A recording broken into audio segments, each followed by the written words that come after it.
sido bueno, mis amados. Dios es bueno, maravillosamente bueno. Así que hoy estoy en sustitución del pastor. Él viene ahorita, quizás llega, quizás no, pero puede que llegue a mitad de, ¿verdad? Del estudio de hoy, porque él está cumpliendo otro deber. Él está haciendo una oración en un negocio que está haciendo una expansión. Y ese negocio están dedicándolo a Cristo. Le pertenece, porque es un hombre de Dios el dueño de ese negocio, pero él está allá orando, clamando y haciendo, ¿verdad?, lo que debe de hacer. Y así pues le estamos dando gloria y honra al Rey. Él está trabajando en su parte, yo estoy aquí también trabajando, unidos los dos, porque es para lo mismo. Estamos en la casa del Rey y hablando la palabra buena, palabra que nos sustenta, palabra que liberta. Y en medio de todas las cosas le damos la gloria y honra a nuestro Rey. Así que están los niños revueltos y los niños pues no se van a estar reuniendo en su salón, porque mañana es el famoso sleepover, donde los niños van a pasar y van a estar desde las 6 de la tarde hasta el sábado a las 2 de la tarde, que hacen el cierre. Van a tener una serie de dinámicas, van a tener los alimentos que fueron donados por Pizzería San Lázaro, y la otra parte de los alimentos del sábado por aquí, por la iglesia Casa Cristiana Restauración. Tienen dinámicas, tienen merienda, tienen chorrera de agua, que es inmensa, de 50 pies. Van a tener y disfrutar un ratito el sábado para ellos, para que tengan ese tiempo ameno, ¿verdad? Y siempre orando al Señor que los cubre, los guarde de cualquier y los libre de cualquier accidente. Así que estamos contentos. Ha sido una semana fuerte, explotadora, pero victoriosa, porque en medio de todas las batallas vemos la mano de Dios y tenemos que darle gloria y honra al Rey. Así que en medio de un mundo que convulsa, en medio de un mundo que se sigue destruyendo, en medio de un mundo que sigue temblando en todas las esquinas del hemisferio de la tierra, Dios siempre va a sacar la cara por su iglesia y siempre nos va a ayudar y va a reconfortar nuestra alma. Por eso es que tenemos que fortalecer nuestra fe. ¿Cómo? No en la casa, con todos los trabajos, no contestando llamadas telefónicas. Donde fortalecemos nuestra fe es congregándonos, porque lo dice la palabra en Hebreos, que tenemos, no que si queremos, que tenemos que congregarnos, porque de ella vamos a recibir la vida a través de la palabra. Así que de verdad ha sido un tiempo hermoso, glorioso y victorioso sobre todas las cosas. Y yo quiero que se pongan en pie antes de hacer la adoración y que todo, ¿verdad?, fluya. Porque no es algo sistemático, mis amados. Hay un orden, porque siempre tenemos que ser ordenados. Hay un orden establecido. Pero usted adora con libertad, no porque nosotros le digamos que se ponga en pie, que adore, que alce sus manos. No, usted lo hace en medida de su adoración, en medida de su conocimiento, en medida de su agradecimiento. Pero qué bueno es llegar a la casa del Rey y levantar nuestras manos en señal de rendición. Porque cuando levantamos las manos le estamos diciendo al Padre: nos rendimos ante ti, mi Cristo. Gracias, poderoso Rey. Gracias, poderoso de Israel. Vamos a orar, a presentar este culto, este servicio de estudios bíblicos, donde los jóvenes van a pasar a su salón, donde los niños hoy van a estar los que llegan aquí en la casa, pero mañana van a estar aquí recibiendo palabra, una palabra en una manera distinta que toca su alma y sus pensamientos. Padre, te adoramos, mi Rey, te glorificamos, te bendecimos. A ti te damos toda gloria, mi Cristo. A ti te damos toda honra, Rey eterno. Gracias, Padre bueno, por lo maravilloso que eres, Padre, porque tus misericordias son nuevas cada mañana. Y cada mañana son extendidas a tu pueblo, a tus hijos, Señor. Nos sostienes de tu mano derecha, como dice tu palabra, que es la que nos llena, la que nos fortalece, la que nos levanta, la que nos echa y nos echa a caminar, Padre, bajo tu propósito divino.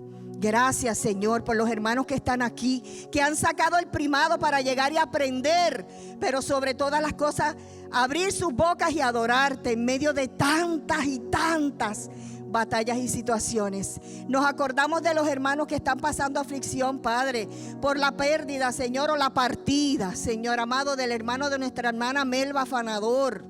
Señor, que hoy estuvimos con ella compartiendo, Padre, allá en la funeraria en Utuado, Señor, dándole el consuelo, porque realmente son momentos difíciles, que sabemos que van a llegar, pero son momentos difíciles, Rey. Ayúdalos, fortalécelos, bendícelos, Rey eterno. Padre, por el papá de Melissa que sigue recluido, que tú obres en sanidad de manera especial.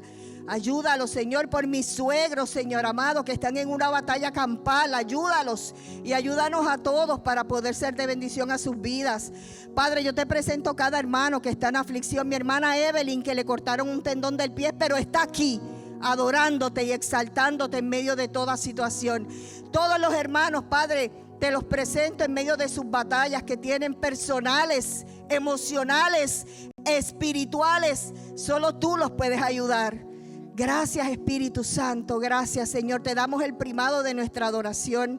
En todo tiempo te adoramos, te glorificamos y vamos a adorarte con libertad. Vamos a adorarte con gratitud, Señor, y a tomar el estudio que es el que nos llena de fe y esperanza.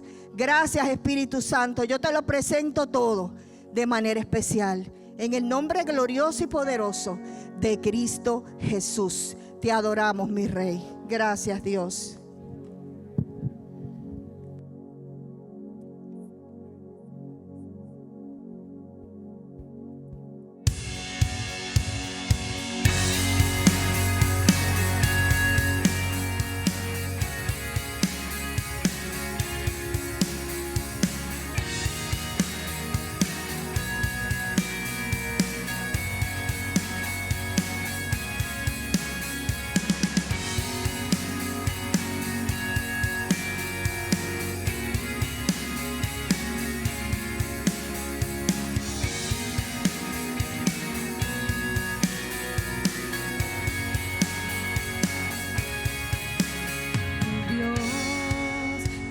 Los cielos y la tierra, con el poder de su palabra, reina con autoridad.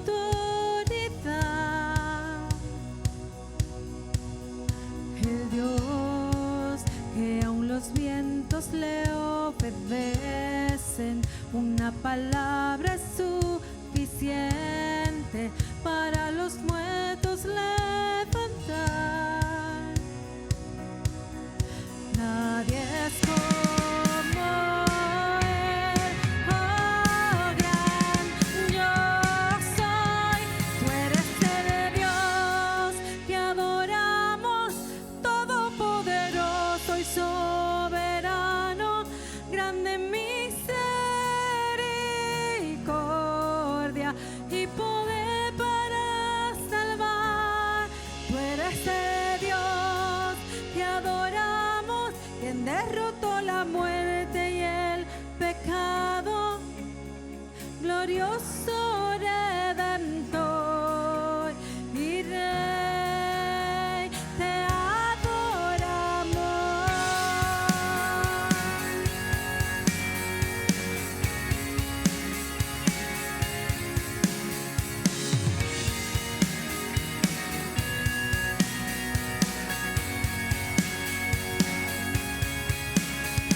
Dios que descendió desde su trono para llevar sobre sus hombros nuestra culpa y transgresión.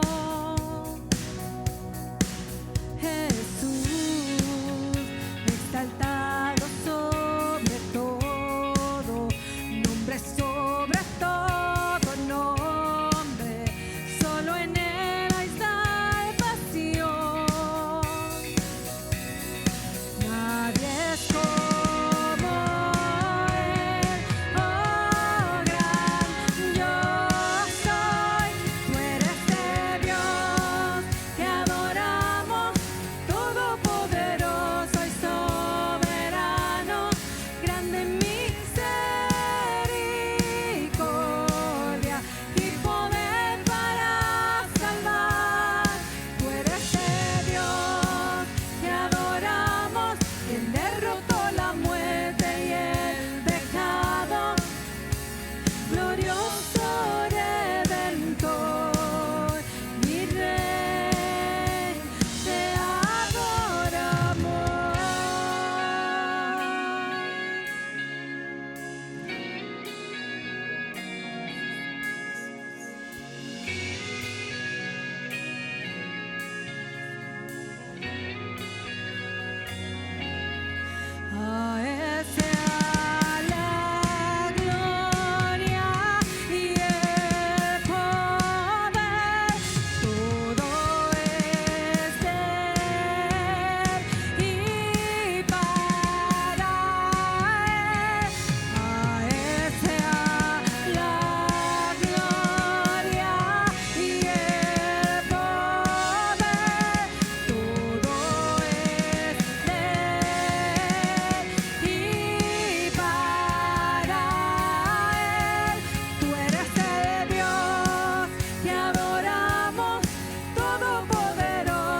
Tú eres digno de nuestra alabanza. Ahora con este mismo gozo vamos a estar orando para la ofrenda. Señor Todopoderoso, te damos las gracias por permitirnos estar un día más en tu casa, Señor. Gracias, Jehová, por tu amor incondicional. Gracias por tu cuidado, Señor. Gracias por el privilegio de poder estar aquí, Señor, para seguir aprendiendo más de tu palabra y seguir adorándote con nuestra alma, Señor. Ahora en este momento nosotros vamos a estar depositando las ofrendas. Te pido, Jehová, que seas tú bendiciendo a cada dador alegre y aquellos que no tienen nada, Señor, que seas tú supliendo, porque esto es para bendecir esta casa y para poder bendecir a otros hermanos. Todo lo pedimos en el dulce nombre de tu Hijo amado Jesús. Amén y amén.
Gloria al Señor. Qué bueno es adorar a Rey de Reyes y Señor de Señores. Llegué un poquito tarde porque estaba en un negocio que hicieron una expansión y se lo dedicaron al Señor. Un negocio exitoso porque todo lo que se le dedica al Señor pues tiene éxito.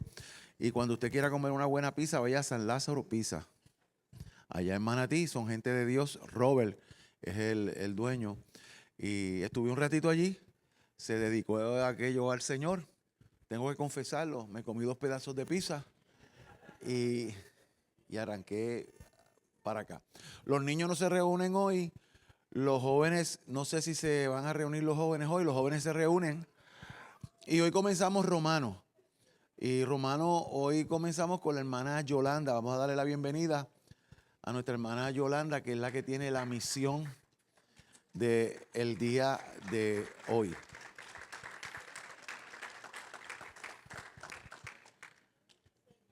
Mire, hoy ha sido un día, pero bien largo. Lo primero que nos sucedió por la mañana que tuvimos que ir a Utuado, pues porque el hermano de nuestra hermana Melba murió, ¿verdad? La paz del Señor sea con la familia. Y estuvimos un ratito allá en la funeraria. Luego por la tarde la pastora tenía una cita médica. Y luego la dedicación de San Lázaro Pizza al Señor.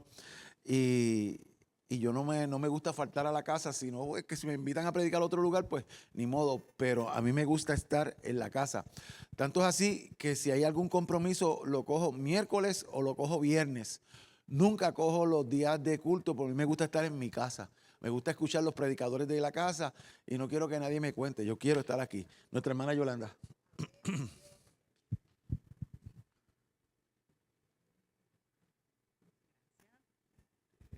Dios les bendiga.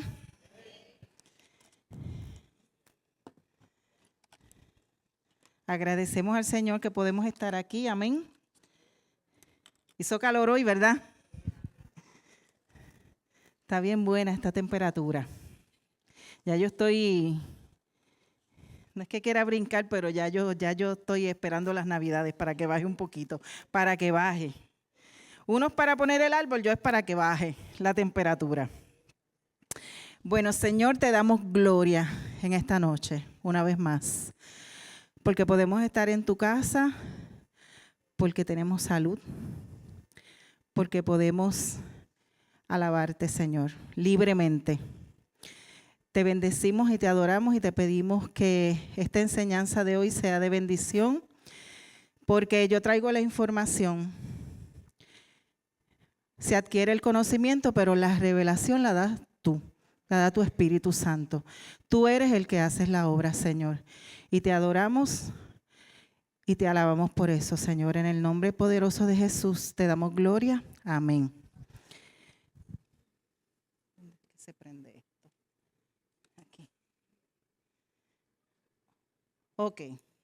Vamos entonces hoy a lo que es la introducción de la carta de los Romanos, la introducción, porque entonces el capítulo 1 lo comenzamos la próxima semana. Voy a comenzar haciendo un pequeño resumen, si pueden pasar la próxima, de los hechos. Solamente voy a tocar unos puntos, no voy a entrar en nada. Saben que los hechos, pues habla de los hechos, lo que hicieron los apóstoles, lo que hizo el apóstol Pablo. ¿Lo escribió? ¿Quién lo escribió? Lucas. Lucas, que no era de los apóstoles, pero Lucas estuvo bien cerquita de Felipe y estuvo bien cerquita de Pablo, porque estuvo viajando con Pablo también. Así que él tenía toda esa información y él fue el que escribió el libro de los Hechos. Este texto, bien importante, el de la derecha, que dice, pero recibiréis poder cuando haya venido sobre vosotros el Espíritu Santo, y me seréis testigos en Jerusalén, en toda Judea, en Samaria y hasta lo último de la tierra. Así que ese versículo que es bien importante porque fue cuando Jesús se reunió con los discípulos para decirle yo me voy, me tengo que ir. Y eso se une con el punto número 1, yo me tengo que ir, pero no los voy a dejar solos. Queda la esperanza de mi espíritu. Y nosotros sabemos que así ha sido. El Señor se quedó, pero por medio de su Espíritu Santo. Y eso fue lo que le dejó a ellos. Así que se tocó eso cuando habló, ¿verdad? Que él iba a ascender y deja esta hermosa promesa. La muerte de Esteban, cuando lo lapidaron. El derramamiento, ¿verdad? Ese día de Pentecostés donde todos recibieron y hablaron en lenguas. El nacimiento de la iglesia aparece entonces en Hechos. Se registra también lo que Dios continuó haciendo por medio de su Espíritu Santo en todo el libro. El arresto de Pedro y Juan porque estaban evangelizando y por los milagros que estaban haciendo. Se ve como el evangelio entonces sale no solamente para los judíos, sino que se extiende a quienes, a los gentiles. Vimos también ¿se acuerdan lo del capítulo donde sale Cornelio, que a Pedro se le presentó el manto con los animales que no eran, se supone no fueran impuros? O sea, no llames impuro a lo que yo llamo puro. Que fue por medio de Cornelio. Tenemos la conversión de Pablo, ¿verdad? De Saulo, que entonces el Señor le cambió el nombre. El primer viaje de Pablo, que fue con Bernabé, la misión de la iglesia de Antioquía, que en esa iglesia es donde por primera vez se nos pone el nombre de cristianos, en Antioquía. Y luego está el segundo viaje, que fue con Silas y Timoteo a Macedonia y Grecia. También está cuando Pablo llega a Jerusalén. Usted sabe que fue arrestado, que lo querían azotar y no lo pudieron azotar porque ya Dios tenía un plan hecho desde el principio de la creación y a los que eran ciudadanos romanos no se le podían azotar porque era de Tarsis y Tarsis era de Roma. Así que también vimos lo del viaje a Roma, que pasaron por un naufragio, y vimos también antes él había ido a la isla de Malta, que fue donde lo picó la serpiente, que nada pasó. Como le ha pasado a ustedes un montón de veces y no nos hemos dado cuenta. Que algo que se supone que nos haga daño, no nos toca. Amén. Así vivimos, así vivimos. Amén por eso. ¿Ok? Así que eso es un mega extra rápido resumen de lo que vimos en los hechos, pero no lo quería dejar pasar, ¿verdad? Porque siempre hay cositas que es bueno traerlas a memoria. Y que también voy a tocar acá en lo de la introducción. Ok, vamos entonces a pasar a la próxima diapositiva, a la próxima imagen, solamente para que vean. Ese es el mapa de todo lo que cubría Roma. En la época de Pablo, los romanos controlaban todo el territorio en contacto con el mar Mediterráneo. Mire eso. El mar Mediterráneo está en el centro. Todo lo que estaba alrededor, todo lo que hacía contacto con el mar Mediterráneo era parte de Roma. ¿Ok? Cerca de 45 millones de personas.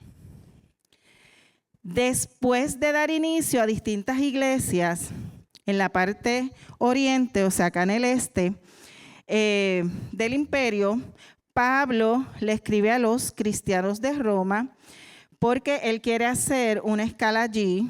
Esto es cuando él está en Jerusalén. Y él iba a ir para España, ¿ok?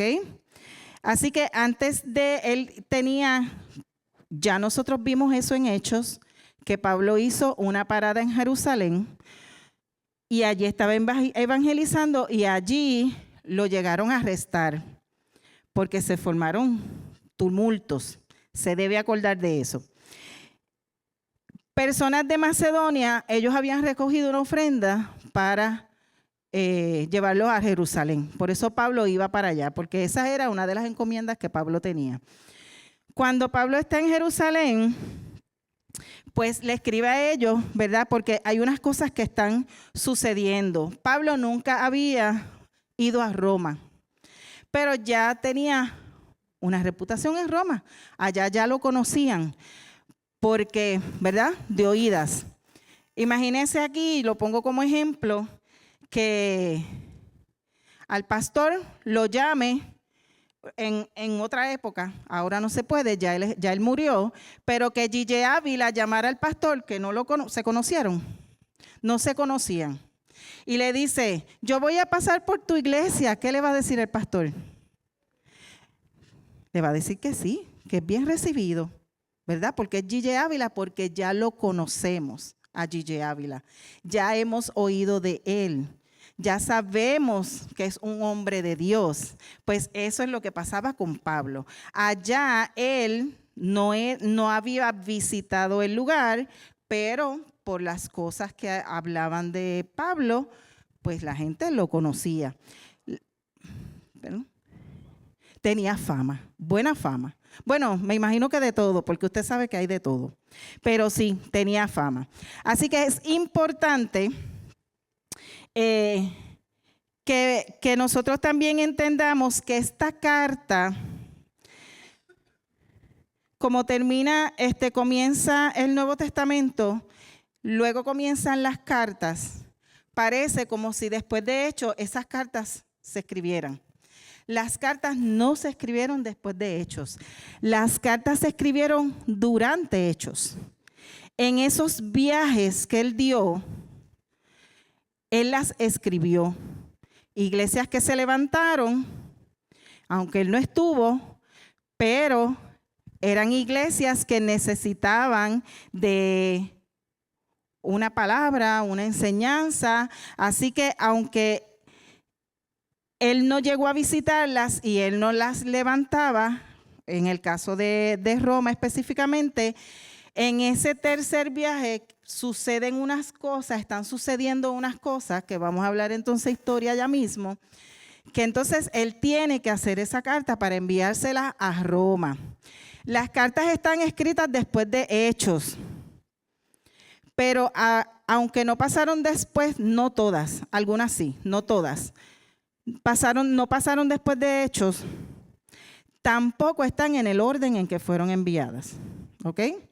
Las cartas fueron enviadas, la primera que fue enviada fue Tesalonicenses, por aquí lo tengo. Primera y segunda de Tesalonicenses fueron las primeras. Luego fue Gálatas. Después tuvo primera y segunda de Corintios. Y después es que él escribe la de Romanos. ¿Ok? Después está Colosenses y Filemón. Pero entonces ya las demás fueron escritas, entonces sí, después de que se escribe el libro de los Hechos o que Pablo termina los viajes, ¿ok? Así que durante esos 3 viajes, esas cartas él las escribió y luego, pues, por la importancia que tuvieron, pues, fueron añadidas a la Biblia, ¿ok? Vamos por aquí. Vamos al contexto, vamos acá. Ok, Pablo escribe la epístola de los Romanos en el año 57 después de Cristo, durante los meses de invierno al final de su tercer viaje misionero. Se la dictó, o sea, él la escribió, pero en realidad la escribió un hombre que se llamaba Tercio. Él se la dicta a Tercio. Y también estaba con él un hombre que se llamaba Gallo, que era quien lo hospedaba, era un miembro de la iglesia que lo hospedaba. La carta fue compuesta en la ciudad de Cencrea. Cencrea en Corinto, ¿ok? Que era uno de los puertos más antiguos de ese lugar, de Corinto. También menciona en la carta a un hombre que se llama Erasto, que era el tesorero de la ciudad en Corinto. Y a una portadora de la carta que se llama Febe, ¿cómo se llama? Febe, que era diaconisa en la iglesia de Cencrea, ¿ok? Que ella emprende el viaje hacia Roma a llevar la carta. Febe era una servidora de la iglesia y la recomendaron porque ella era diaconisa en la iglesia y se le consideraba protectora de los misioneros porque era una de estas mujeres que estaba bien económicamente, tenía negocios y ella ayudaba a las personas que iban en misiones y tenía muy buena posición social. Así que esta persona,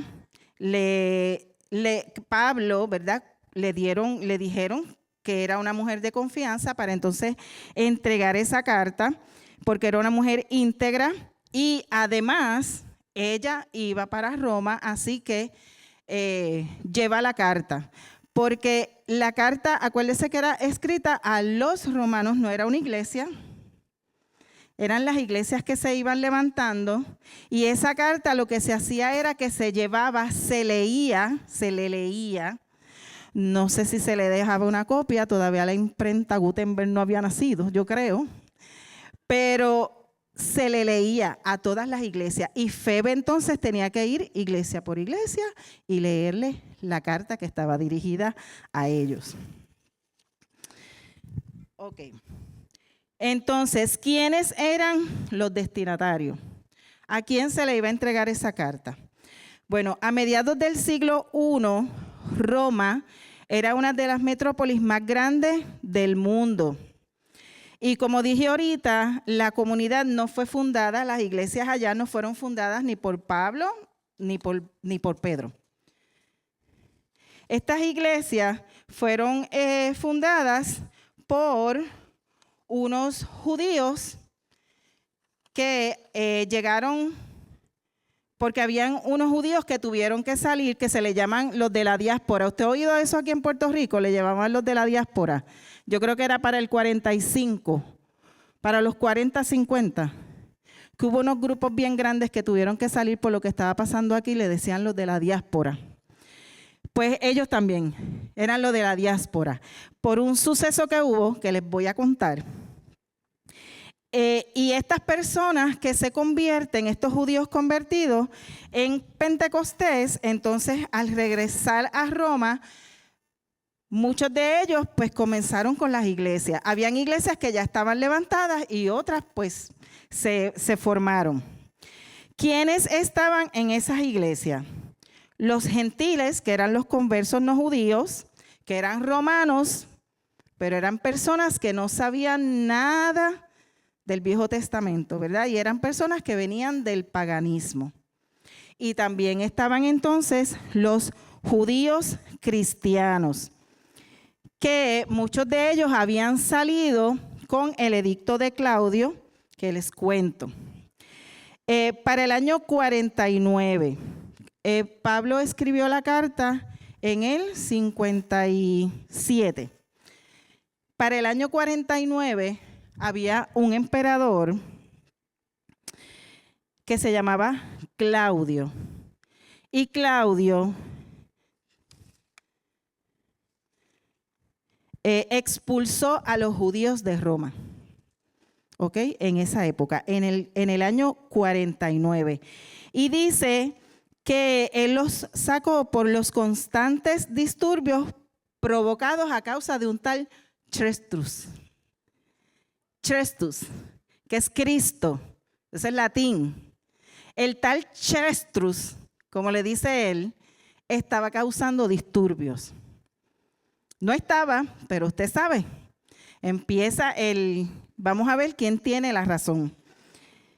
Así que esto hace que muchas iglesias que ya estaban formadas, los judíos, como tienen que irse, dejan el liderato de la iglesia y los romanos que vienen del paganismo entonces toman el liderato en las iglesias de Roma.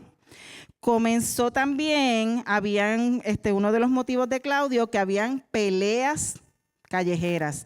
Y yo acá pensando y leyendo esto, yo digo, pues este señor no tenía carácter, no ponía leyes, porque tú no tienes que sacar el grupo, tú tienes que poner orden, ¿verdad? Hay que poner orden. Pero, pues, él decidió sacarlos. Para él era más fácil sacarlos. Así que los sacó en el 49, a inicio de prácticamente de su reinado, porque había también un aumento grandísimo de romanos que se estaban convirtiendo, ¿ok? Y esto nosotros lo podemos ver, voy a buscar un momentito, si quiere verlo, en Hechos 18:2. Vamos a ir un momentito atrás. Hechos 18:2 dice, y halló, si lo están buscando espero, dice, y halló a un judío llamado Aquila, natural del Ponto, recién venido de Italia con Priscila, su mujer, por cuanto Claudio había mandado que todos los judíos saliesen de Roma. Así que ahí está escrito, ahí está la evidencia. Claudio ahí está hablando de Priscila y de Aquila, que eran unas personas que se convirtieron en casi mano derecha de Pablo. Creo que en el capítulo 16 o más adelante, 14, 16, habla de ello. Pero ahí tenemos en Hechos 18:2 la evidencia de que sí, lo que dice la historia es cierto.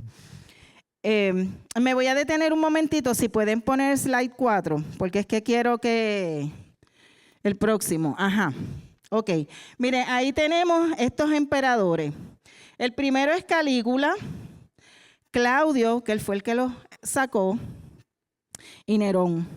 Los puse ahí los tres, aunque de quien vamos a hablar es de Claudio, pero para tener una idea de lo que vivían los judíos en ese tiempo, que eran esos emperadores.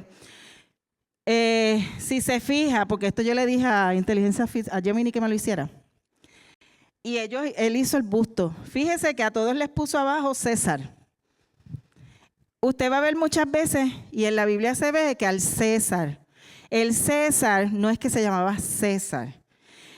Casi todos los emperadores tenían el nombre César, se lo ponían ellos mismos por Julio César, por el primer comandante, Julio César.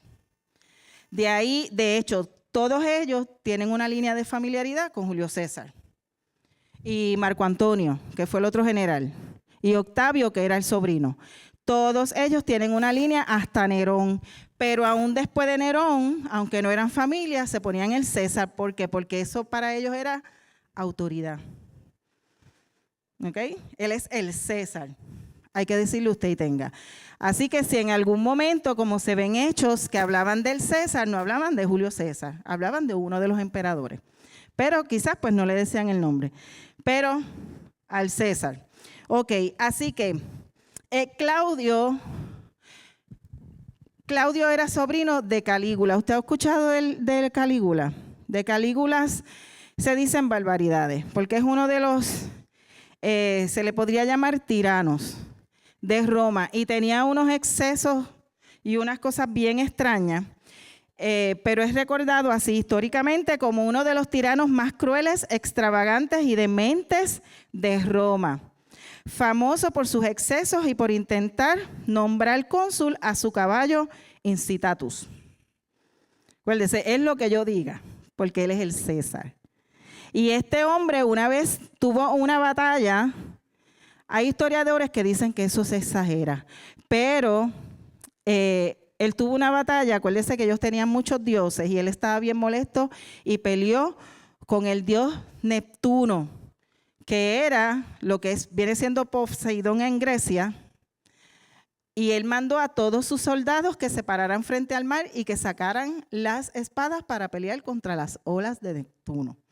Así que imagínense las mentes que tenían esos emperadores, y este emperador, una de las cosas que hizo en una ocasión fue que se obligó a que lo llamaran el Dios. Él era el Dios y quería que la gente a lo faraón, como el faraón. Yo soy el Dios y ustedes se tienen que arrodillar delante de mí. ¿Ok? Así que eso fue una de las cosas. Pues ese Calígula lo matan y entonces entra Claudio. Claudio también con estas situaciones, Claudio que se casó 4 veces, se divorcia de sus 2 primeras esposas, a la tercera la mata porque lo traiciona, y de la cuarta, que era su sobrina, que ya tenía un hijo que se llamaba Nerón, pues se casa con ella y esta le salió listita. Hizo que él adoptara al hijo para que entonces el hijo, cuando él muriera, cogiera el trono. ¿Ok? Aunque ya él tenía 2 hijos de sus matrimonios anteriores, pues ella buscó toda la manera para quien subiera fuera Nerón.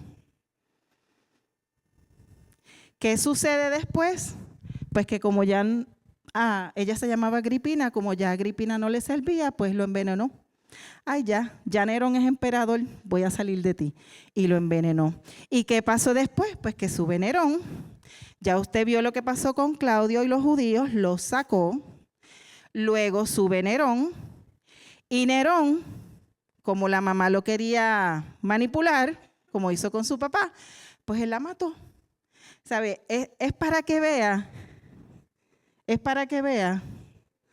los emperadores que tenían en Roma los judíos, bajo quienes ellos estaban viviendo.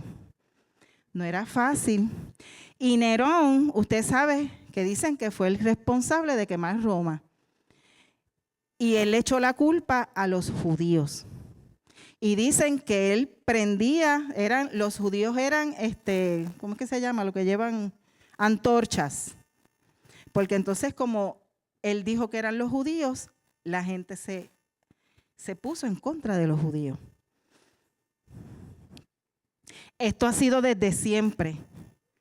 Ese ataque contra los judíos ha sido desde siempre. Ya usted vio con el faraón. Y mientras más los oprimían, ¿más qué? Más se multiplicaban. Y si nos vamos a Alemania con Hitler, el desastre que hizo del Holocausto, esto ha sido de siempre. Pero no los han podido parar, porque es un pueblo bendecido por Dios, aunque nos portamos mal a veces. Somos bendecidos por Dios. Ok. Así que ya le hablé de estos 3 maravillosos emperadores que tenía Roma, uno detrás de otro. A veces uno dice, ay, se fue ese y el que llega es peor. Cualquier parecido. Ay, Dios mío, Señor, ayúdame. No digo nada. Ok. Vamos entonces. Sí. El retorno y la atención. En el año 54 muere Claudio. Y con el ascenso de Nerón, en ese momento, acuérdese que él estaba nuevecito, pues el edicto que había dicho Claudio expiró, ya no funcionó. Pues, ¿qué pasa? La gente empieza otra vez a regresar a Roma y empiezan a llegar a las iglesias, esos judíos, otra vez. Así que, ¿qué pasa? Que se dan cuenta que la cultura de la iglesia cambió totalmente, porque fueron 5 años en que los que estaban liderando la iglesia de Roma eran los romanos. Y acuérdense, yo digo, no le podemos echar culpa porque ellos estaban dando lo que sabían. Quizás algunos se aprovecharon, pero es lo que ellos sabían. Acuérdense que ellos venían del paganismo. ¿Ok? Así que la iglesia, la cultura en la iglesia se independiza por completo de sus raíces judías, adoptando una identidad mayoritariamente greco-romana y sumamente secular. ¿Qué sucede en ese tiempo? Pues mire, abandonaron la ley de Moisés. Ya la iglesia era otra. Al no haber líderes ni miembros judíos, las iglesias romanas eliminaron la Torá y las prácticas que se consideraban esenciales, como las restricciones alimenticias. O sea, ¿vamos a asar lechón? Sí. a todo lo que da. Y se comían la carne de cerdo como si nada. Y usted sabe que eso para los judíos, pues eso se calificaba como impuro. Eliminaron el sábado. Ustedes saben que eso para ellos era bien importante, el Shabbat, de guardar el sábado, que era el día sagrado. El rito de la circuncisión quedó totalmente descartado, aunque ya se había visto en Hechos, ¿verdad? Y Pablo estaba tratando de dejar de ver que aunque no pasaras por eso, aquí era la salvación de Jesús, sangre de Jesús, punto. Y algunas festividades como sagradas, como la Pascua, dejaron de celebrarse. ¿Ok? Así que ellos cambiaron totalmente lo que originalmente era la iglesia judía e impusieron sus normas. En lo que es la estructura y el estilo de reunión, pues ellos, los cultos se comenzaron a hacer en las casas de las personas adineradas, que eso no, ¿verdad? Eso no es lo que ellos querían enseñar. Y dejaron el orden litúrgico, que es lo que hacíamos nosotros, lo que hacemos nosotros hoy en día. Oramos, cantamos, se da la palabra, ¿qué más decía aquí? Se recitaba el Shema, que era una afirmación de ellos, la lectura de la escritura y las oraciones. Ok, eso cambió totalmente. Así que, ¿qué sucede ahora? Y lo otro era, como dije ahorita, que la Torá la dejaron afuera. En el caso de ella, la Torá, sabemos que son los 5 primeros libros, ¿verdad? El Pentateuco. Ok, para ellos, el Viejo Testamento, pues, la vida de los hebreos, eso ya no le importaba. Y ellos lo dejaron fuera de lo que eran las enseñanzas. Eso para ellos era sumamente importante, porque esa es la base.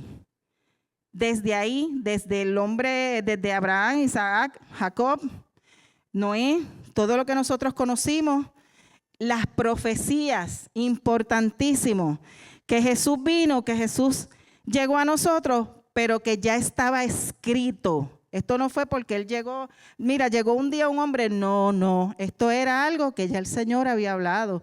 Y esas profecías era importante que se siguieran enseñando. Así que ya lo que era como que escudriñar la palabra, ya eso tampoco se veía, ¿ok? Aquí se centraron en aplicar los principios de Jesús a la vida cotidiana, que no estaba mal. No estaba mal, pero era como que lo que hacía Jesús, hacerlo, pero pues no era tan como que lo que era la moral. Sí, yo me voy a portar bien con mi vecino, me voy a portar bien con mi esposo, me voy a portar bien en la calle, pero lo que era el ser limpio con la sangre de Cristo, pues no era tan importante tampoco, imagínense. Me voy a portar bien, obras. Voy a hacer lo bueno, obras. Y sabemos que Jesús rompió con muchas cosas del Viejo Testamento, muchas cosas de las leyes, pero había muchas otras que sí había que seguir, como los 10 mandamientos, por ejemplo, que eso era ley y Dios no cambió eso, Jesús no cambió eso. Así que, pero todo eso ellos lo habían eliminado. Así que cuando pasa todo esto, la iglesia se vuelve atractiva. Porque cuando tú llegas a una iglesia que a ti no te exigen nada, de que tienes que hacer cambios en tu vida, solamente pues pórtate bien, no molestes, ¿verdad? Pero no tienes que tener una transformación, pues claro que la iglesia se va a llenar. Y hay iglesias hoy en día que la gente va por eso.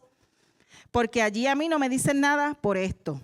O porque no me dicen nada porque yo voy y visito estos sitios. O no me dicen nada porque tomo alcohol. O no me dicen, como ejemplo, como allí no me dicen nada, pues allí es cómodo. Pues eso estaba pasando en Roma, ¿ok? Pues ¿qué sucede? Llegan los judíos. Vamos a ver.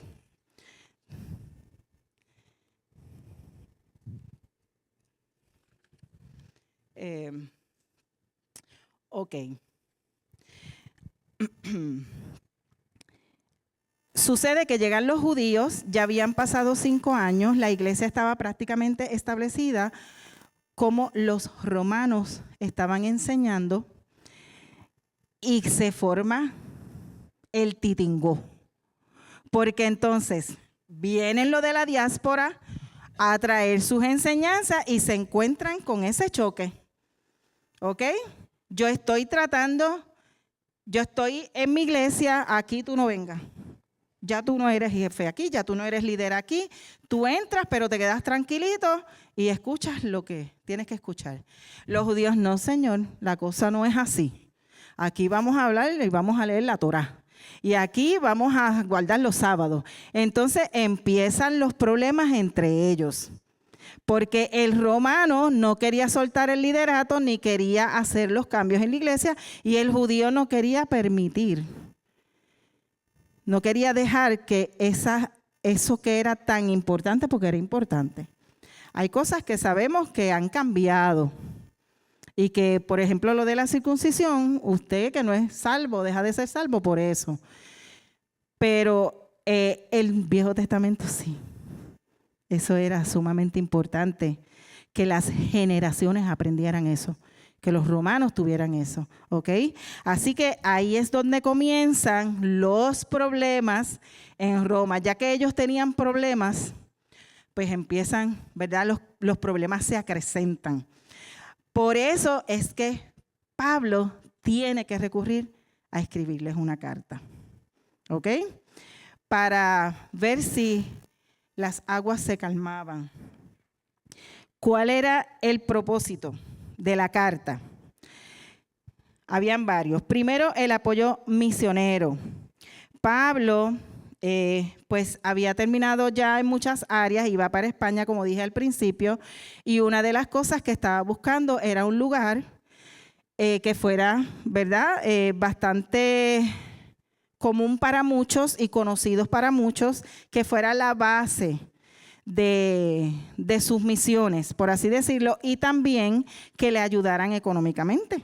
Porque usted sabe que cuando las personas van a salir de viaje, necesitan dinero. Cristóbal Colón salía por ahí a viajar, pero él viraba ¿dónde? Él salía, se fue con la pinta, la niña y la santa. Ajá. Se fue con la pinta y viró a España. Allá se fue con la niña y viró donde Fernando Isabel. Necesito. Se fue con la Santa María y viró donde Fernando Isabel. Necesito. Porque hay un lugar base. Ese lugar que te va a ayudar, que te va a acoger, que te va a guardar, que te va a dar comida, que te va a dar sustento, que te va a dar guerrero, pues ese lugar él estaba esperando, Pablo, que fuera Roma, ¿ok? Así que ese era uno de los propósitos de la carta. Lo otro fue la defensa del evangelio. Alrededor del imperio circulaban rumores de que el evangelio de Pablo era antijudío, que promovía, ahorita hablamos de la fama. Pues sí, había fama buena, había fama mala. Que promovía el libertinaje y destruía la ley de Moisés. Así que él, en defensa del evangelio, también escribe en la carta con la intención de clarificar, ¿verdad?, esos rumores que estaban llegando. La unidad de la iglesia era vital reconciliar las fricciones que estaban teniendo los judíos y los gentiles en las iglesias. Acuérdense que eran iglesias, no eran iglesias, eran en las casas. Las iglesias se iban formando en las casas. Así que Pablo, uno de los motivos era para que esas fricciones de lo que yo le estaba hablando ahorita, que ellos tuvieron los problemas, pues ellos se reconciliaran y pudieran entonces ser uno solo. Una de las cosas que habló era la justificación por la fe. Así que resolvió el problema. Cómo Dios resolvió el problema del pecado a través del sacrificio de Jesús, extendiendo salvación a judíos y a gentiles por los mismos términos. porque entonces en estas fricciones había el que unos se creían superiores a otros. Yo porque soy de Roma y el otro porque es judío. Como yo soy judío, yo soy de los hebreos, yo sé más que tú y Dios me escoge a mí. No, ya eso había pasado a la historia. Aquí Dios nos miraba a todos de la misma manera, ¿ok? Resolver tensiones.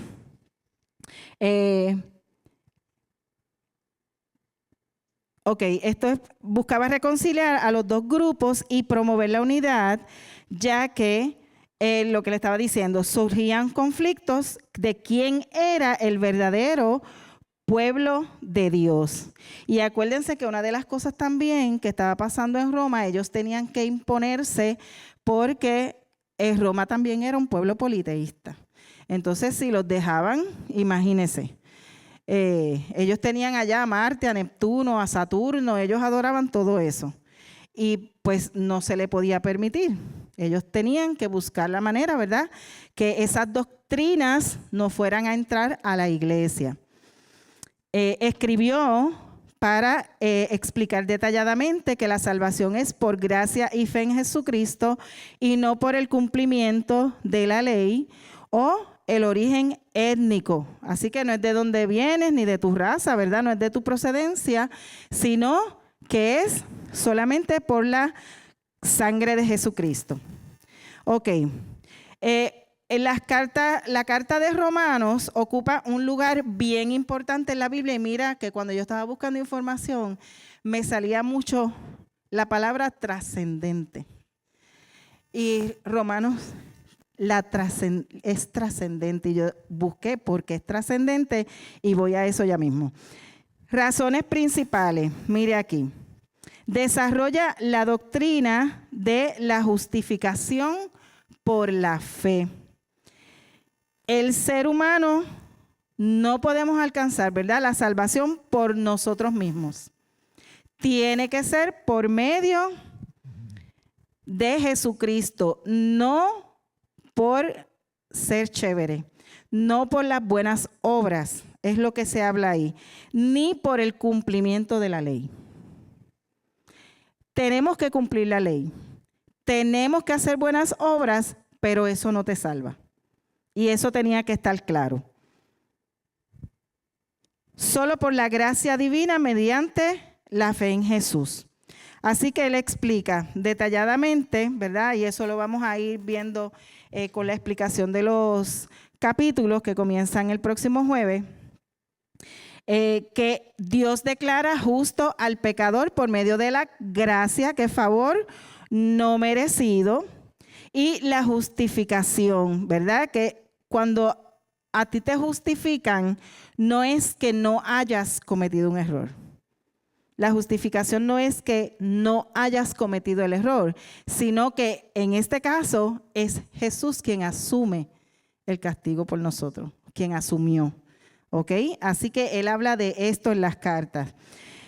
Une la historia del Antiguo Testamento con el Nuevo Testamento. Así que Pablo no presenta un cristianismo desconectado de la fe hebrea en ningún momento. En los capítulos 4, 9 y al 11 demuestra que la salvación siempre es usando la persona de Jesús. Siempre. Tanto para judíos, ¿verdad?, como para gentiles.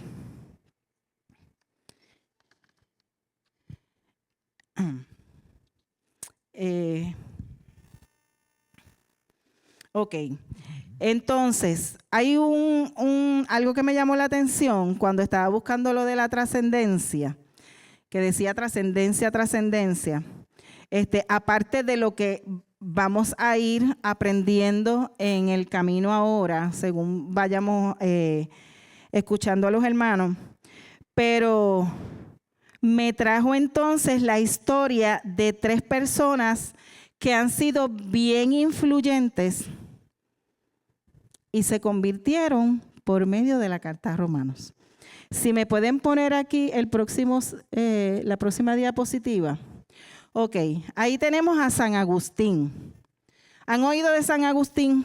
Ese se escucha más en la Iglesia Católica, pero es un hombre de Dios. Martín Lutero.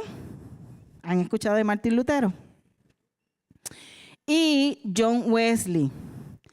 Estos tres hombres, les voy a dar un poquito de la biografía de ellos, un chispitito, para que vean. Estos tres hombres fueron hombres, como dije, sumamente influyentes en lo que es la iglesia, en lo que es la enseñanza bíblica. ¿Ok? Y estos tres hombres tuvieron un encuentro con el Señor por medio de la carta de Romanos y hasta hoy y todo lo que hicieron, porque un día Dios le habló por medio de la carta que Pablo escribió a Roma. ¿Ok? Mire, San Agustín dice que fue uno de los filósofos, teólogos y padres de la iglesia más importantes de la historia. Vivió una juventud rebelde y se dedicó a la retórica. Tras años de intensa búsqueda espiritual, se convirtió al cristianismo y fue bautizado en Milán en el 387. Más tarde regresó a África y fue ordenado sacerdote. Escuche esto que estaba en su biografía. Se titulaba La crisis en el jardín, en el 386. Dice, en medio de una profunda lucha interior y angustia existencial, Agustín se retiró a llorar bajo una higuera en el jardín de su casa. Allí escuchó la voz de un niño cantando repetidamente tole, leye, que significa toma y lee, lo que interpretó como una instrucción divina.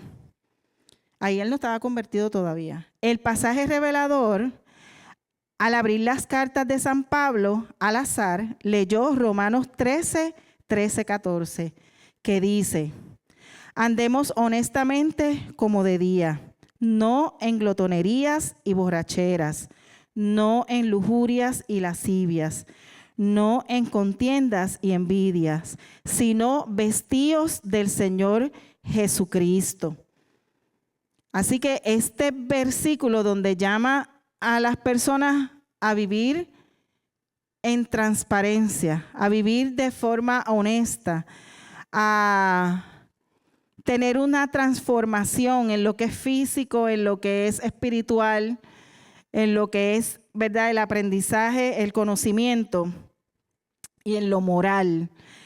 Esto a él fue una revelación de parte de Dios que disipó todo lo que él pensaba y todas las dudas que él tenía en ese momento se desaparecieron. Yo no sé si a usted le ha pasado que usted ha leído alguna vez un versículo y lo ha leído y quizás lo leyó otra vez y quizás lo leyó otra vez y cuando lo vuelve a leer de momento pasó algo.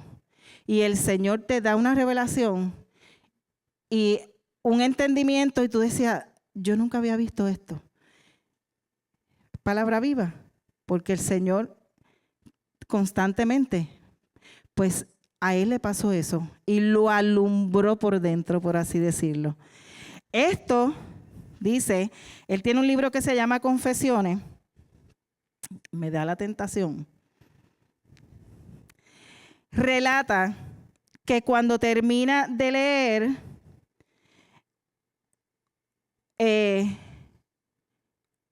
algo bonito invadió su corazón y las sombras desaparecieron.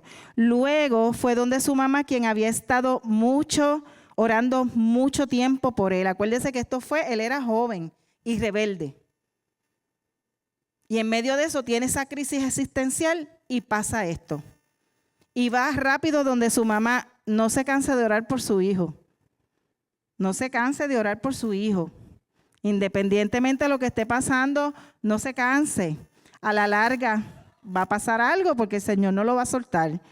Esta mujer estaba orando por su hijo y él parece que lo sabía. Rápido fue donde su mamá. Dice, renunció a su trabajo en la corte donde era profesor imperial de retórica. Se retiró junto a su mamá, a su hijo, ya él tenía un hijo, y un pequeño grupo de amigos y discípulos donde pasó tiempo a dedicar la oración, el estudio de las Escrituras y redactó su primer escrito filosófico cristiano. Cuando su mamá muere, vende la herencia familiar, reparte el dinero a los pobres y convierte su casa en un monasterio dedicado al estudio y a la oración.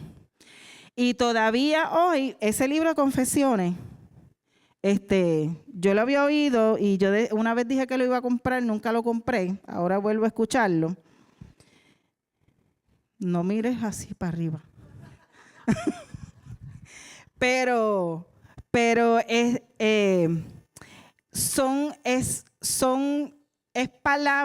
palabra bíblica, ¿verdad? Como revelaciones que Dios le da a través de la palabra.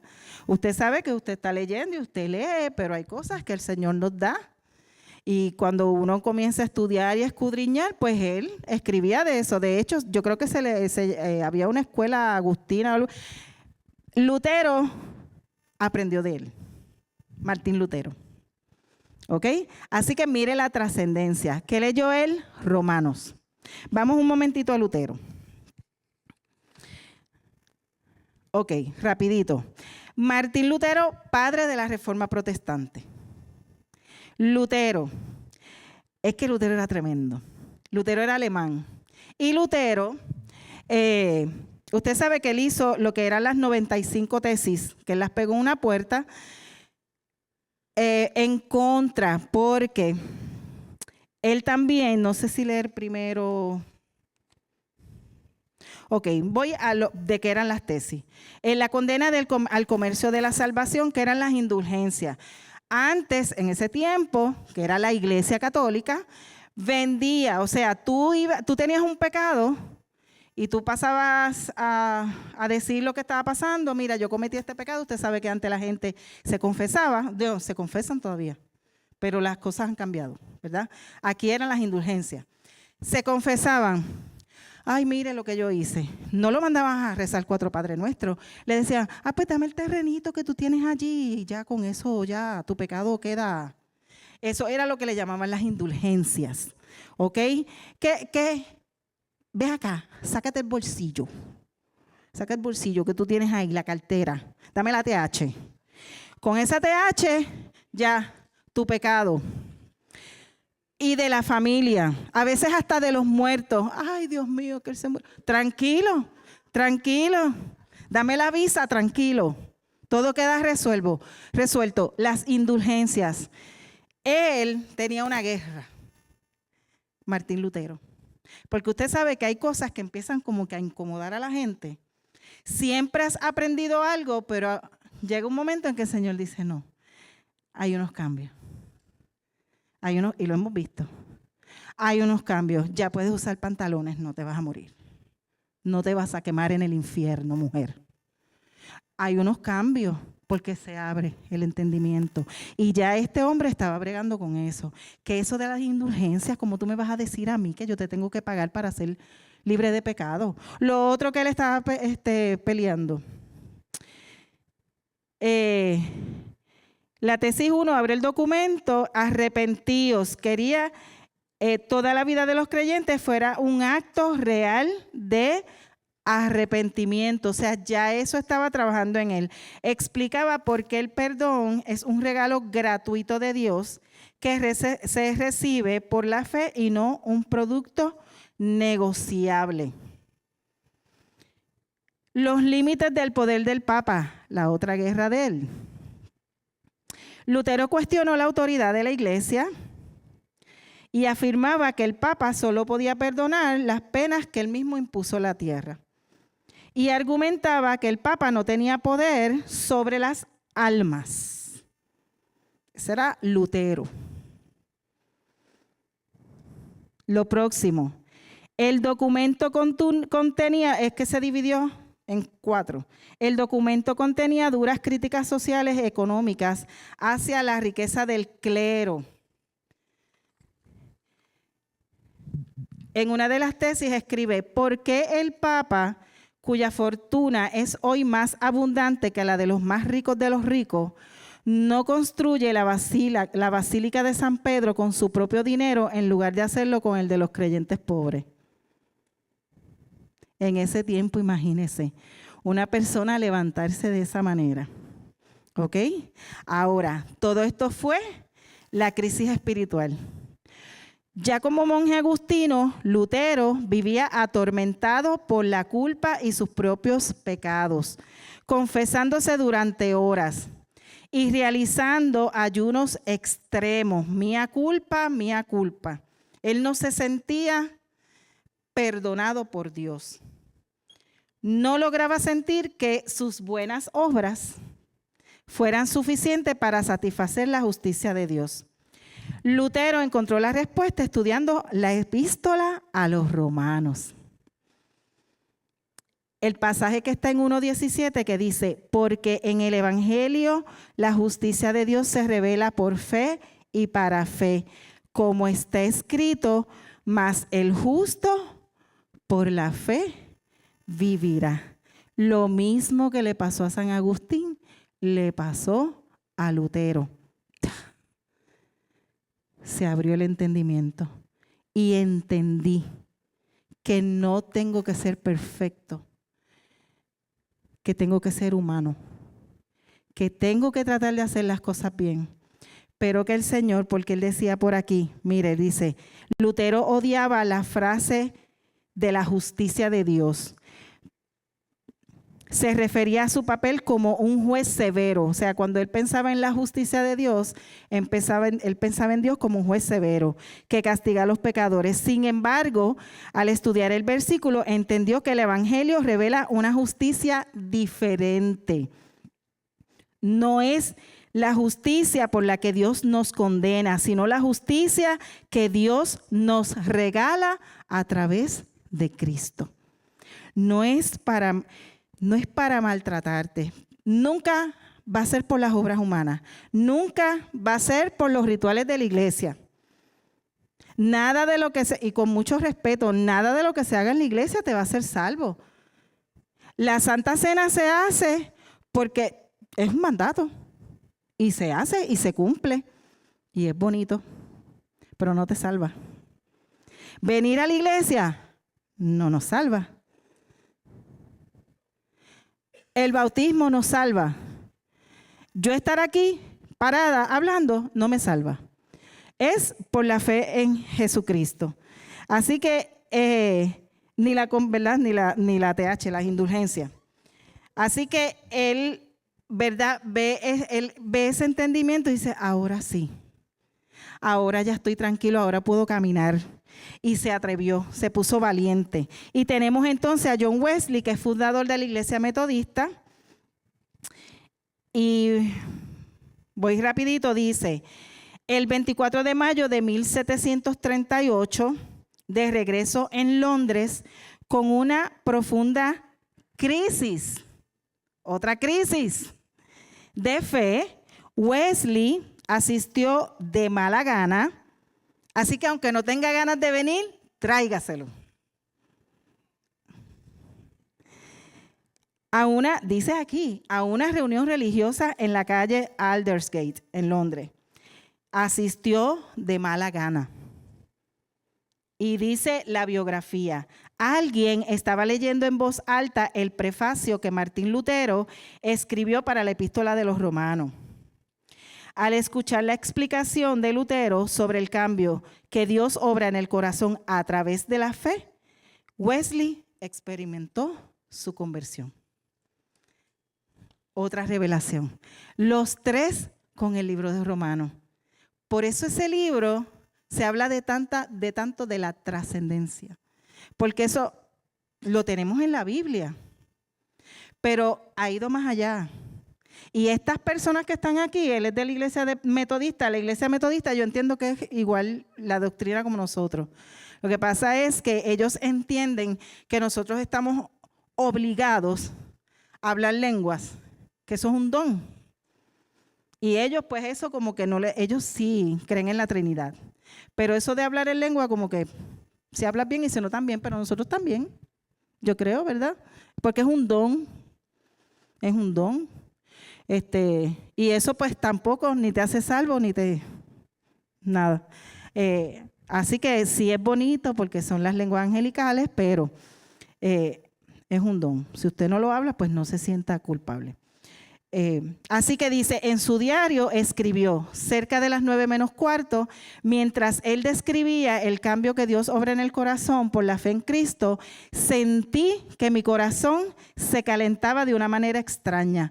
Sentí que confiaba en Cristo, solo en Cristo para la salvación.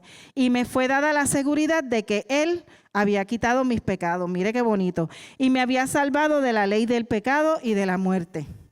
Mire, 3 personas ahí en crisis.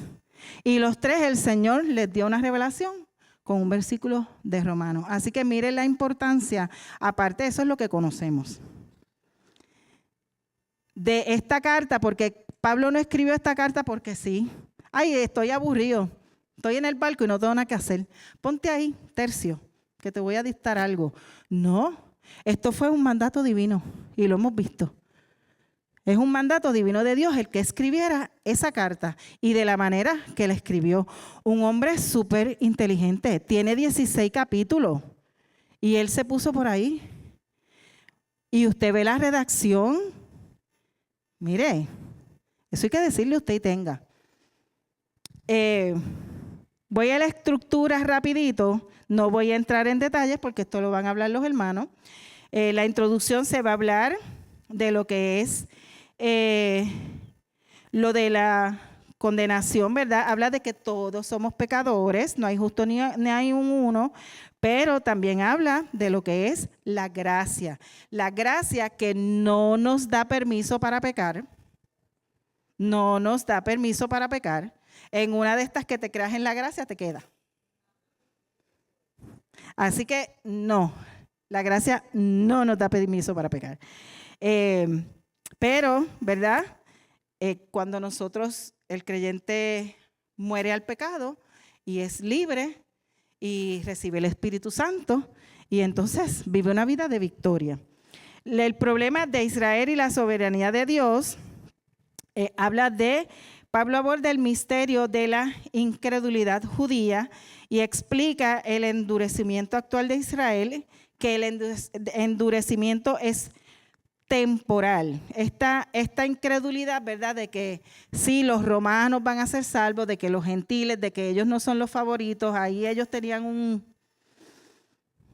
un problema grande que tenían que resolver.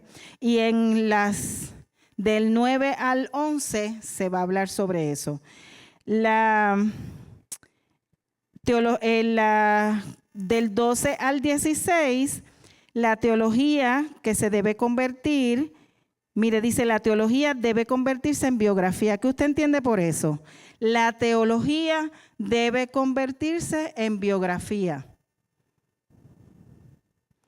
¿Qué es una biografía? Cuando usted busca una biografía, que le dicen en la escuela, búscate la biografía de Martin Luther King.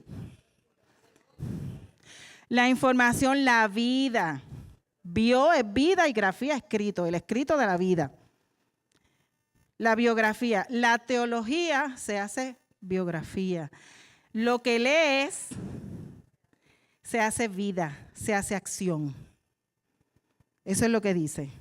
Que no se quede aquí, que se quede aquí. Que lo vivas. Muy bien, tienes que vivirlo. Eso es lo que habla del 12 al 16. Y instrucciones sobre los dones espirituales, el amor mutuo, el sometimiento a las autoridades civiles,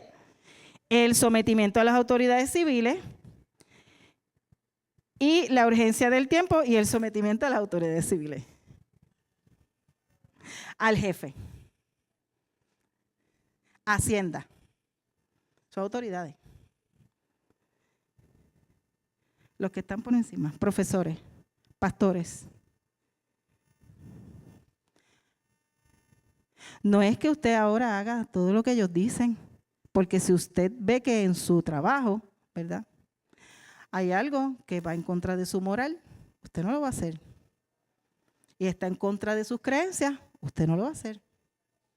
Pero ¿sabe a qué nos referimos, verdad? Hay un orden y hay unas leyes y hay que cumplirlas. Y rapidito, ay Dios mío, no me va a dar tiempo para las preguntas. Voy a cerrar. Ok, voy a leer esta reflexión. Dice, al concluir la introducción a la carta de los Romanos, nos encontramos ante uno de los textos más revolucionarios de la historia de la humanidad. Mire eso, uno de los textos está en la Biblia. El apóstol Pablo no escribe esta epístola como un tratado intelectual, o sea, no es para conocimiento, sino como una carta para internalizar en tu espíritu. Su mensaje central es un recordatorio contundente de que ante Dios no hay favoritismos ni privilegios.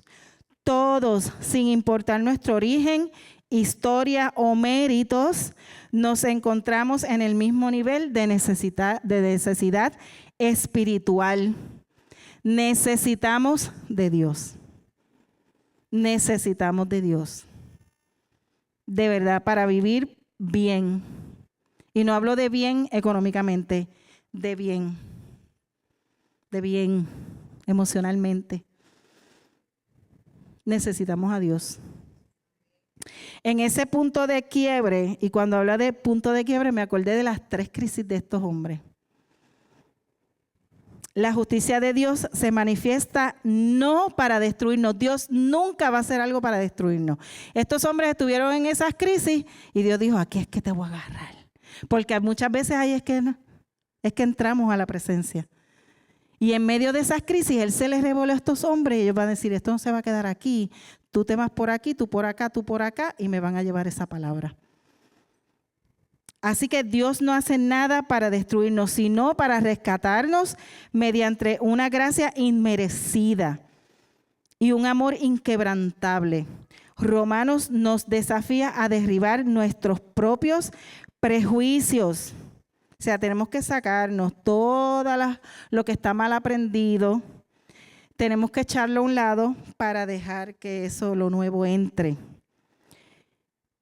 Yo leí, no sé, no me acuerdo si leí o vi. Yo creo que fue en un reel hace un tiempo, que decía que la taza, ¿han visto lo de la taza? Que si la taza está llena y le sigues echando, lo que le echas se desborda. Tienes que vaciar la taza para volver a echarle. Entonces tenemos que sacar todos esos prejuicios, todo eso que está mal enseñado, que a lo mejor cuando chiquito, mira, yo tuve que romper con un montón de cosas. Con un montón de cosas. Y esto de Lutero, de culpable siempre culpable, pero Dios habla, porque Dios conoce el corazón.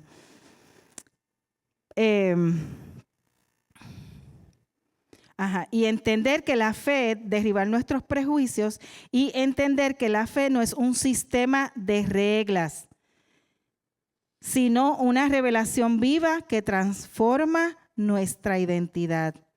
Dejemos que la verdad del Evangelio deje de ser solo doctrina en nuestra mente y se convierta en esa luz que restaure nuestro corazón, que una a las personas, a la iglesia, que una a la iglesia y guíe cada uno de nuestros pasos.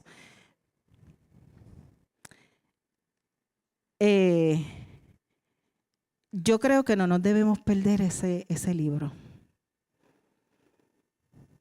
A veces usted no puede venir, pero esto está grabado. Yo creo que no nos debemos perder ni un capítulo de ese libro. Yo creo que es importante y yo creo que debemos orarle al Señor para cuando nosotros empecemos a recibir esta palabra, haga lo que dice aquí. Que no se quede, ¿cómo es que decía?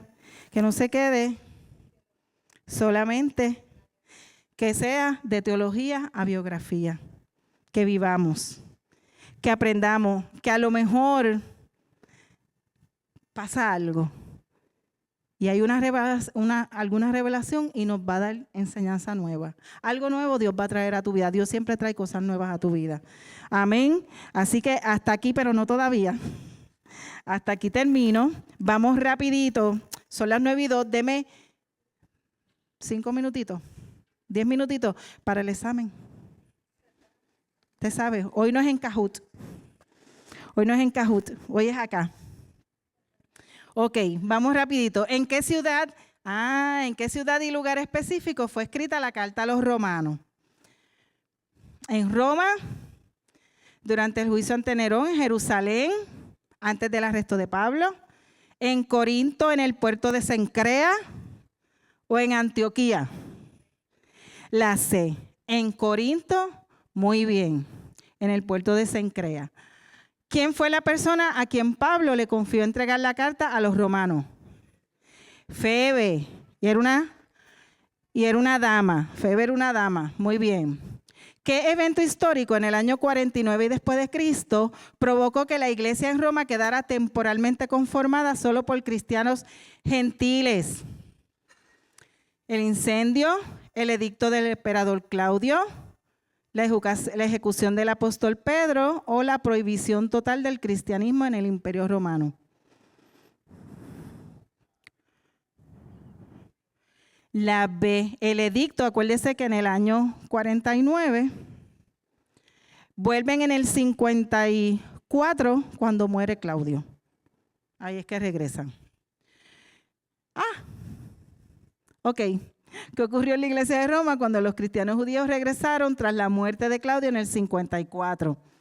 Decidieron dividirse en dos iglesias completamente distintas, sin contacto. Todos los gentiles abandonaron la fe cristiana e hicieron un retorno al paganismo.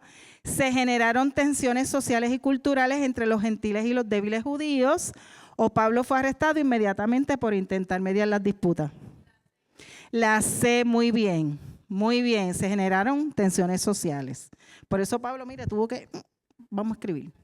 ¿Cuál de los siguientes no fue uno de los propósitos principales de Pablo al escribir la carta? Corregir desórdenes éticos inmediatos como los ocurridos en la iglesia de Corinto. ¿Cuál no? Solicitar apoyo financiero y logístico para su futura misión a España. Aclarar y defender la doctrina de su evangelio ante los rumores o fomentar la unidad entre los creyentes judíos y gentiles dentro de la iglesia romana. ¿Cuál no? Acuérdese que él iba a buscar un lugar donde quedarse. ¿Se acuerda que le traje el ejemplo de Cristóbal Colón? Donde quedarse y que Roma le ayudara. ¿Qué pasaje de la carta de los romanos leyó San Agustín en el jardín que disipó sus dudas y produjo su conversión? El justo vivirá por la fe, por cuanto todos pecaron, ninguna condenación hay, o vestidos del Señor Jesucristo. La D, vestidos. Él dijo que, acuérdense de vivir en la luz, dejar las glotonerías, las borracheras, las envidias y vestirse de Jesucristo, o sea, tener el carácter de Jesucristo. ¿Qué verdad teológica comprendió Martín Lutero al estudiar Romanos 1:17 durante su experiencia en la torre? Eso fue cuando él estaba, porque, les voy a decir algo. Martín Lutero tradujo la Biblia al alemán, porque la otra cosa era que decía, mira las indulgencias, pero búscalo, eso está en la Biblia, embuste, pero como estaba en latín. Acuérdense que la Biblia era originalmente hebreo, griego y arameo.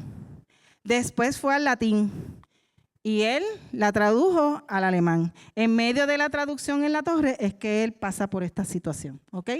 Así que, ¿cuál es ahí?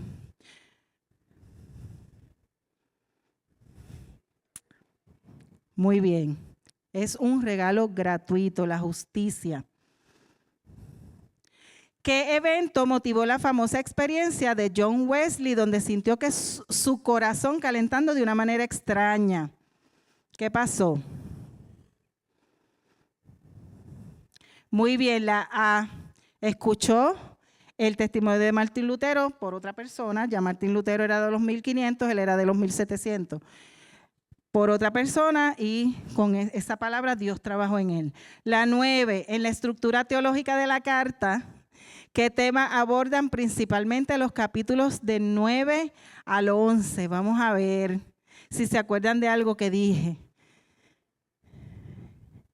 Las instrucciones. Ok. el problema de la incredulidad de Israel y la soberanía de Dios. Y vamos para la última. ¿En qué capítulos de la carta se encuentran las aplicaciones prácticas sobre la vida cristiana, el amor, los dones y la sumisión a las autoridades civiles? Fue lo último que leí. En los capítulos 12 al 16. Bueno, hasta aquí. Que Dios me les bendiga mucho y nos veremos el próximo jueves por ahí con los hermanos.